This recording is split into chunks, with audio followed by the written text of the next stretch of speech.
بسم اللہ الرحمن الرحیم۔ السلام علیکم۔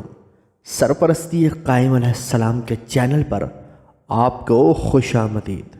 ایک مرد اجمی نہایت گرمی کے زمانے میں زیارت کے لیے سامرا آئے۔ دوپہر کا وقت تھا۔ کلید بردار حرم کے دروازے بند کر کے جانے والا تھا کہ اس نے زائر کے آنے کی آہٹ سنی تو رک گیا اور زوار سے کہا کہ تم زیارت پڑھ لو، مگر وہ زائر یہ چاہتے تھے کہ حرم بند نہ ہو اور مجھے اچھی طرح حضور توجہ کے ساتھ زیارت کا موقع مل جائے۔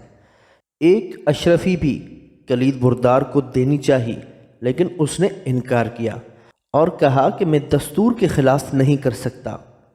زائر نے دوسری اشرفی دی، مگر وہ نہ مانا۔ تیسری کا اضافہ کیا، اب بھی اس نے قبول نہ کیا۔ تب زائر نے شکستہ دل ہو کے حرم کی طرف رخ کر کے عرض کیا، مولا میرے ماں باپ آپ پر قربان، میں تو اس ارادے سے آیا تھا کہ خضوع و خشوع کے ساتھ زیارت کروں گا، اور کلید بردار کا سلوک آپ ملاحظہ فرما رہے ہیں۔ اس پر کلید بردار نے زائر کو باہر کر کے دروازہ بند کر دیا اور چل پڑا۔ اس کو یہ خیال تھا کہ زائر کے پاس اشرفیاں بہت ہیں، اس سے بھی زیادہ دے گا اور واپس آئے گا۔ ابھی کلید بردار جا ہی رہا تھا جو اس نے دیکھا کہ 3 صاحبان برابر برابر تشریف لا رہے ہیں، مگر ایک صاحب اپنے پہلو کے دوسرے اور تیسرے صاحب سے کچھ ذرا آگے معلوم ہوتے ہیں، اور یہ تیسرے صاحب دیگر حضرات سے سن میں بہت کم ہیں، اور انہی کے ہاتھ میں نیزے کا ایک ٹکڑا ہے جس کے سرے پر سنان ہے۔ کلید بردار ان صاحبان کو دیکھ کر مبہوت رہ گیا اور اس کی طرف صاحب نیزہ متوجہ ہوئے، در حالانکہ غیظ و غضب سے آنکھیں سرخ ہو رہی تھیں، اور یہ فرماتے ہوئے نیزے کو حرکت دی، اے ملعون پسر ملعون، کیا یہ شخص تیرے گھر آیا تھا یا تیری زیارت کے لیے آیا تھا جو تو نے منع کر دیا؟ مگر ان صاحب نے جو سب سے بڑے تھے ہاتھ سے اشارہ کیا اور یہ کہہ کر سفارش کی کہ یہ ہمسایہ ہے، جس پر نیزے والے صاحب رک گئے۔ دوسری مرتبہ پھر ان کو غصہ آیا اور وہی کلمات فرمائے، لیکن انہیں بزرگ نے پھر اشارے سے روکا۔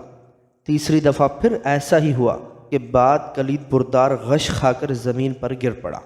شام کو اس کے رشتہ دار آئے اور اسی بے ہوشی کی حالت میں اس کو اٹھا کر لے گئے۔ 2 روز تک اس کا یہی حال رہا اور گھر والے روتے پیٹتے تھے۔ جب ہوش میں آیا، زائر کا پورا قصہ اور ان 3 حضرات کی تشریف آوری کا واقعہ جس طرح گزرا تھا بیان کیا۔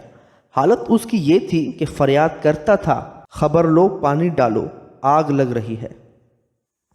ہر چند اس پر پانی ڈالتے تھے، مگر اس کی یہی چیخ پکار تھی، یہاں تک کہ اس کے پہلو کو کھول کر دیکھا تو وہاں بقدر 1 درہم کے سیاہ داغ تھا، جس کے لیے اس نے یہ کہا کہ اس جگہ پر میرے نیزہ لگا ہے۔